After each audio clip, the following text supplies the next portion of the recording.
Okay, fine. So okay, so power of the lens ఎలా define చేసామో, even focal length sometimes అలా డైరెక్ట్గా పెరాక్సిలే కానవసరం లేదు. Sometimes it may happen that కి they can come like this also. So they can come like this also. ఇలా ఉన్న rays can come like this also. ఇలా కూడా రావచ్చు కదా, which makes some angle theta.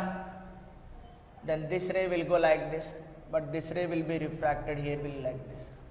Then similarly the rays can come like this, the rays can come like this, and then there come. So this ray will go like this, and this will be refracted and meet here, and we'll get the circular image ila. Then a sun, focus the sunlight, ikkada nunchi sunlight vastundi anukunnam. So we'll get a small radius of the image, and image obviously formed at the focus only. We call it as a focal plane. Oka plane lo form aitundi, focal plane ani antam. We get the spot of the sun here. Even we can estimate that high radius also. This is the radius r, and this is the focal length f, and this is the theta we need to estimate. Okay, what is tan theta will be? So tan theta will be is equal to f divided by r divided by f. R divided by f. So from here radius will become f tan theta. Even the area of the spot, ఆ spot యొక్క area కూడా కనుక్కోవచ్చు మనం. That will be is equal to pi R square. Area is equal to pi R square ప్లస్లో F square, that is tan square theta. Even for small angles we can write tan theta is approximately theta. That time area of the spot will become pi f square into theta. Theta must be in radians. Theta in radians. ఎలా convert చేస్తాం radians లేకి? 360 degrees will be is equal to 2 pi radians. So 180 degrees will be is equal to pi radians. 1 degree is equal to pi by 180. So 1 degree is equal to entante pi by 180. So if the sunlight are touching the lens or touching the surface of earth at that particular place, say for example 2 degree angle తో touch అవుతున్నాయి అనుకున్నాం. So 2 degree అంటే into 2 అంటే 2 pi by 180 అంటే pi by 90 radians.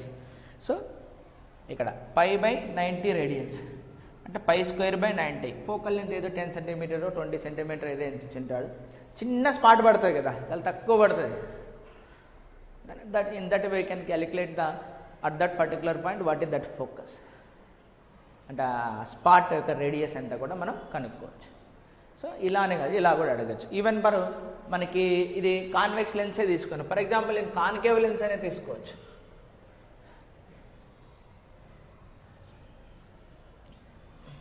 Concave lens అనేది తీసుకో. Even I can take a concave lens. The concave lens తీసుకున్నప్పుడు మనకి ఇలా ఉంటుందా, అంతే కదా, ఇలా. The light rays which are coming from infinity, they will be go like this. The light rays which are coming from infinity, they will go like this. When they meet here, so this is the focus and this will be the focal length. That's why I am having the focal length will be negative. Okay, so and one more thing ఏంటంటే ఇప్పుడు మనము అది diverging లెన్సా converging లెన్సా అని దాన్ని షేప్ని బట్టి చెప్పలేము మనం. By seeing the shape అంటే this type of lenses are converging అని, this type of lenses diverging అని చెప్పలేము. ఎందుకని అంటే ఇక్కడ in this problem the surrounding medium air కాబట్టి అలా జరిగింది. సరౌండింగ్ మీడియము లెన్స్ కంటే కూడా స్ట్రాంగ్ అయింటే ఇంకా బెండ్ చేసే కెపాసిటీ ఎక్కువ ఉంటుంది కదా. సో కాబట్టి so depending upon the surrounding medium a lens can be a converging type or diverging type. అంటే ఇప్పుడు ఇది కాన్వెక్స్ లెన్స్ కదా, this is the convex lens. ఈ కాన్వెక్స్ లెన్స్ అన్నది it can have the power positive, even it can have the power negative.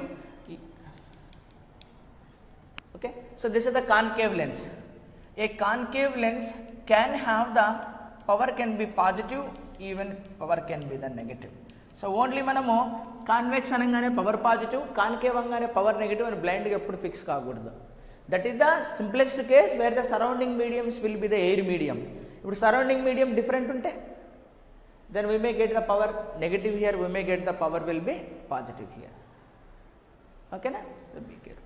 So the ఫైనల్గా మనకి power or focal length formula చాలా important, ఎందుకంటే స్టూడెంట్స్ ఇక్కడే confuse అయ్యేది. Lens surrounding medium -1 is equal to 1/r1 -1/r2.